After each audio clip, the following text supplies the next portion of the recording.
Waalaikumsalam warahmatullahi wabarakatuh. Bagaimana kabar Bapak hari ini, Pak? Alhamdulillah, sehat-sehat saja. Ya, alhamdulillah.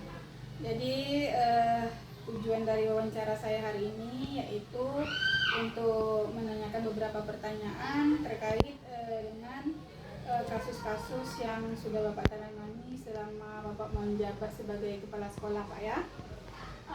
Yang pertama itu, bagaimana Bapak dapat mengidentifikasi kasus yang merupakan dilema etika atau bujukan moral?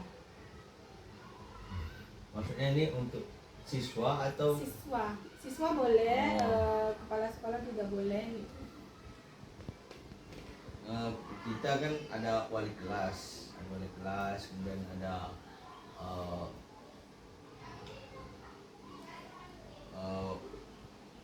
bagian kesiswaan juga kan, kesiswaan, kemudian ada BP, BK, guru BK. Nah, kemudian berarti masing-masing itu kan membuat, ya, mencatat kejadian-kejadian perilaku para siswa baik di kelas maupun di luar kelas. Nah, kemudian ini secara berkala itu dievaluasi. Ya, kemudian secara proaktif juga yang memberikan semacam angket, yang nanti para siswa itu mengisi apa yang mereka alami dari temannya masing-masing. Masing-masing menceritakan dari angket itu apa yang mereka alami, tindakan-tindakan teman-temannya yang tidak sesuai etika ataupun moral, ataupun dari pihak pendidik pun ya, yang berlaku yang tidak sesuai aturan mungkin boleh dilakukan oleh para siswanya apa dalam angket tersebut. Kemudian dalam menjalankan pengambilan keputusan di sekolah Bapak, terutama untuk kasus-kasus di mana ada dua kepentingan yang sama-sama benar atau sama-sama memiliki nilai kebajikan, bagaimana Bapak menjalankan pengambilan keputusan tersebut? Misalnya ada kasus yang sama-sama benar nih, bagaimana solusinya atau bagaimana cara Bapak untuk menangani kasusnya yang seperti itu? Kalau katakanlah ada usulan kegiatan yang sama-sama, tadi kan garis bawah itu kan katakanlah program yang sama-sama positif ya. Jadi kita analisa dulu, artinya urgensinya itu yang mana. Urgensi dalam arti kan prioritas masalah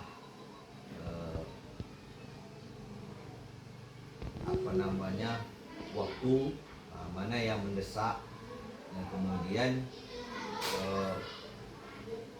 dari masalah waktu yang mendesak, kemudian masalah yang bisa berakibat fatal.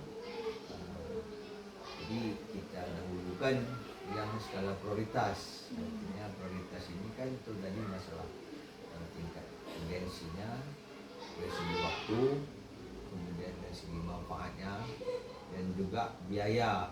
Kita sesuaikan dengan kondisi kemampuan sumber daya, bukan hanya biaya tapi juga sumber daya secara umum. Tentu yang didahulukan yang pertama yang mendesak, kemudian kita kriteria lagi yang bisa dilaksanakan dengan sumber daya yang ada. Oh gitu. Jadi dapat ditarik kesimpulan tadi, dilihat dulu yang mana yang prioritas. Yang penting waktunya, kemudian sumber dananya juga seperti itu Pak ya. Sumber daya. Oke. Untuk langkah-langkah atau prosedur yang seperti apa yang biasanya Bapak lakukan selama ini untuk masalah kasus-kasus yang seperti tadi itu? Kita langkah tentu kita identifikasi dulu, kemudian kita mungkin berkomunikasi dengan personal yang terkait dengan permasalahan tersebut, yang mengerti dengan hal tersebut. dicantumkan, bagaimana formulasinya, ya kemudian jika perlu memang kalau memang harus dikeluarkan ya kita keluarkan dengan rapat umum. Jadi dimulai dengan pembicaraan yang kecil dulu, yang dengan inti-intinya, kemudian setelah itu kalau memang harus dikeluarkan ya baru kita bukan. Kalau memang harus membutuhkan validasi dari pihak atasan atau dinas ya kita konfirmasikan dulu ke pihak atasan. Oh gitu. Jadi endingnya kita lihat juga ya Pak ya, apakah perlu validasi dari atasan atau tidak Pak ya. Kalau tidak masih bisa dirapatkan. Identifikasi masalah. Oke. Baik, untuk pertanyaan yang selanjutnya, hal apa saja yang selama ini Bapak anggap efektif dalam pengambilan keputusan pada kasus-kasus dilema etika tersebut? Yang efektif menurut Bapak lagi?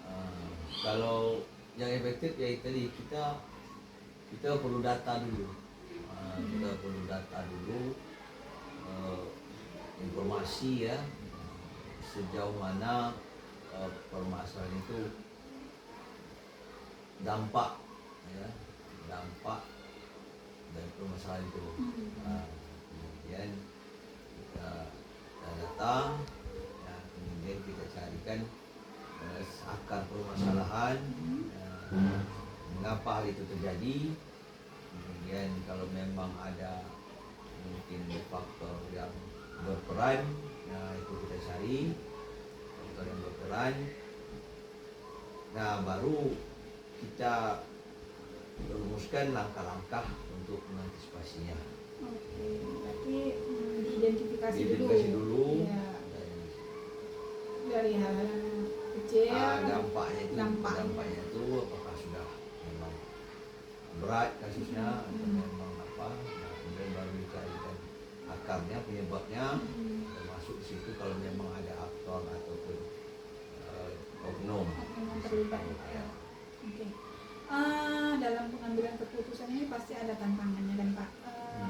Untuk tantangan itu sendiri yang pernah Bapak alami, seperti apa tuh Pak tantangannya? Kalau tantangan ya pasti saja mungkin beberapa siswa yang mungkin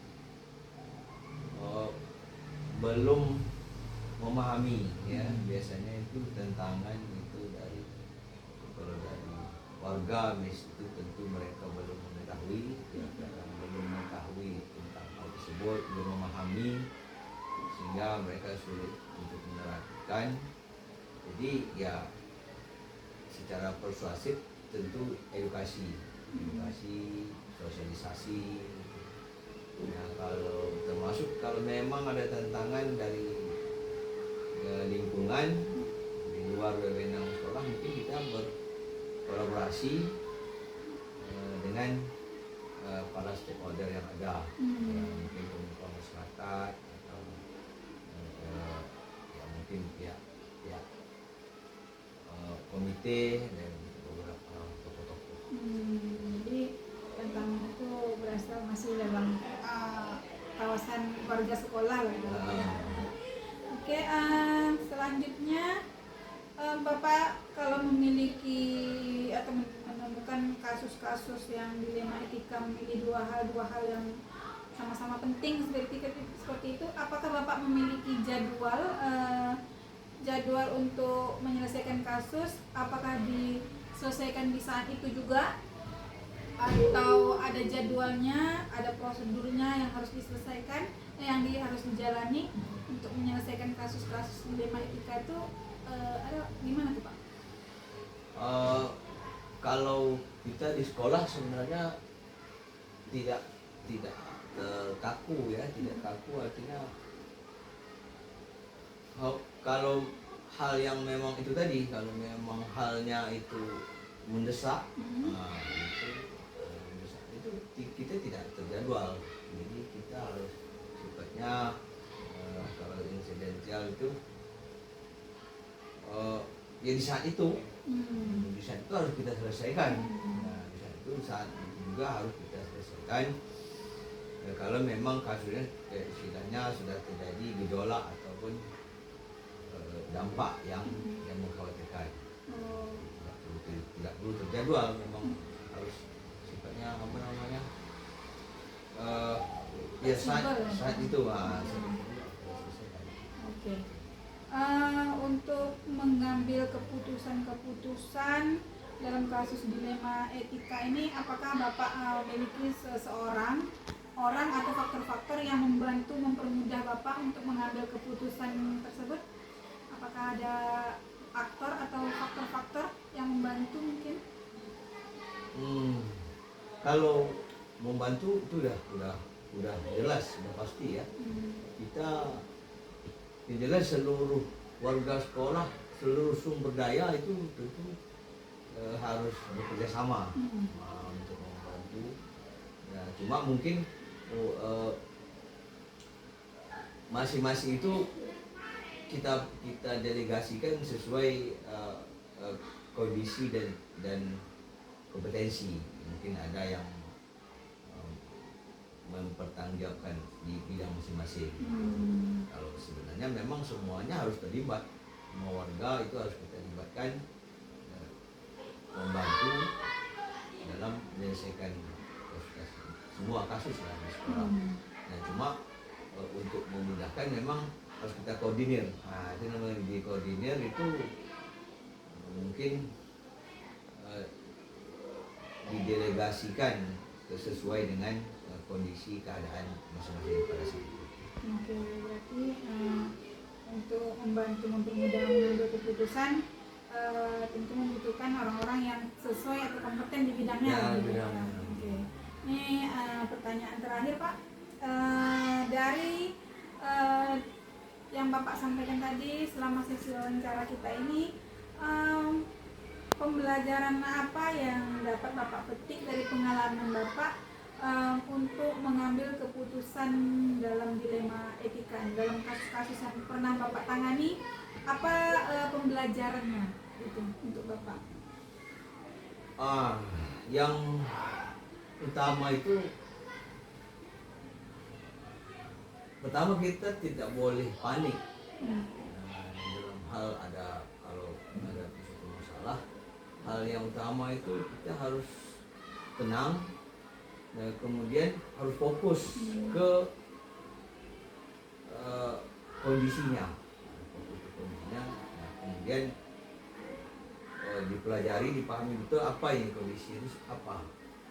Kita pahami dulu adalah ini gawat darurat atau mendesak atau bagaimana atau membahayakan. Nah, ini kategori ini kan, permasalahan ini kan membahayakan fisik atau mental ya. Jadi itu kita harus tapi yang jelas pelajarannya yang kita ambil itu kita jangan panik, sehingga kita jangan panik, kemudian harus tenang dan langsung kita harus berpikir prosedur apa yang harus kita lakukan. Dan prosedural apa yang kita lakukan. Kalau kita memang ini kita butuh orangnya panggil dulu, siapa tadi yang mungkin tadi yang saya bilang yang membantu sesuai dengan kompetensinya itu tadi. Orang-orang yang bisa membantu itu kita cari dulu. Pengalamannya itu jangan panik, kita harus tenang dan fokus. Jangan panik, fokus, tetap tenang, dan jalankan sesuai prosedur. Kalau memang membutuhkan dukungan atau bantuan, kita carikan bantuannya. Oke, baik. Demikianlah Bapak wawancara kita hari ini. Mohon maaf nih sudah mengganggu waktunya. Saya ucapkan terima kasih. Assalamualaikum warahmatullahi wabarakatuh. Waalaikumsalam warahmatullahi wabarakatuh.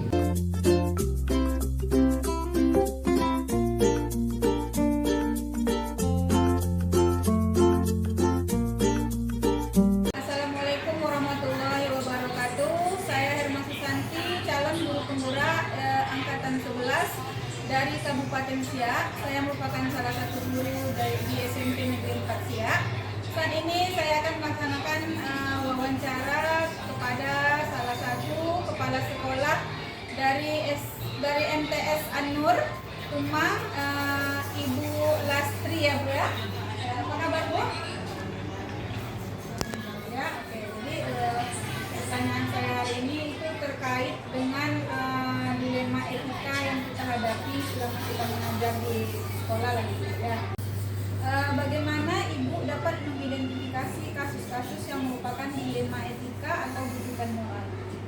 Dalam mengidentifikasi kasus-kasus yang merupakan dilema etika itu, rujukan moral itu dengan melihat kasus tersebut apakah berhubungan dengan etika atau moral, dengan kita kumpulkan data, kemudian kita ajak pihak terkait untuk bagaimana cara penyelesaiannya, kemudian kita pertimbangkan di mana yang pantas untuk menyelesaikan konflik itu supaya jangan terjadi lagi kasus itu. Selama ini bagaimana Ibu menjalankan pengambilan keputusan di sekolah, terutama pada kasus-kasus yang dimana ada dua kepentingan yang sama-sama benar atau sama-sama mengandung nilai kebajikan? Biasanya kita mengumpulkan guru, sekolah ini kita musyawarah, menyarankan kemudian untuk mempertimbangkan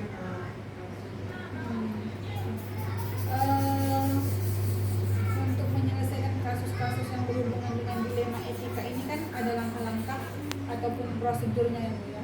Biasanya langkah atau prosedur yang Ibu ambil untuk melaksanakan atau menyelesaikan kasus dilema etika ini bagaimana? kita dengan musyawarah berdiskusi dulu, kemudian kita memutuskan keputusan apa yang harus kita ambil, tidak bisa sendiri, kita lakukan musyawarah.